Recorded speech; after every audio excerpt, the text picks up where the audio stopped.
రాష్ట్ర వ్యాప్తంగా కూడా చలి తీవ్రత రోజు రోజుకు పెరుగుతుంది. ఇక హైదరాబాద్ మున్సిపల్ కార్పొరేషన్ పరిధిలో కూడా కనిష్ట స్థాయి ఉష్ణోగ్రతలు నమోదవుతున్నాయి. ఇక రాత్రి సమయంలో కూడా శీతల గాలులు వీయడంతో హైదరాబాద్ నగర వ్యాప్తంగా ఇక సిటీ శివార్లో మాత్రం చలి తీవ్రత రోజు రోజుకు పెరుగుతుంది. దీనికి తోడు మంచు కూడా పూర్తిగా కూడా కప్పబడి ఉంది. ప్రజెంట్ మనకి చూడొచ్చు, డే టైంలో కూడా పూర్తిగా మంచుతో కప్పబడినటువంటి ఏరియాస్ చూడొచ్చు. హుస్సేన్ సాగర్ వద్ద ఉన్నాను. ఇక్కడ చూడొచ్చు, దాదాపు 100 మీటర్ల దూరంలో ఉన్నటువంటి వ్యక్తి కానీ, వాహనాలు కానీ, అక్కడ ఉన్నటువంటి భవనాలు కానీ కనిపించినటువంటి పరిస్థితి.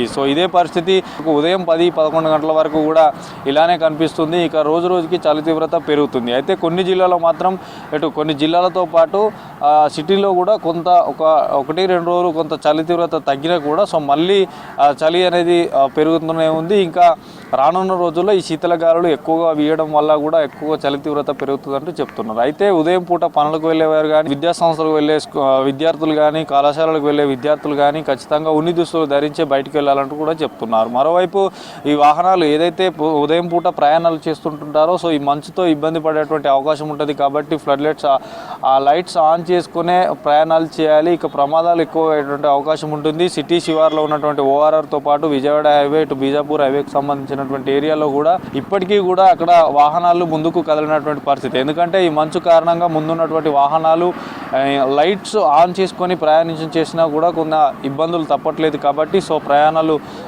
వాయిదా వేసుకొని దాదాపు 11 గంటల తర్వాతే ప్రయాణాలు చేసుకోవాలంటూ కూడా చెప్తున్నారు.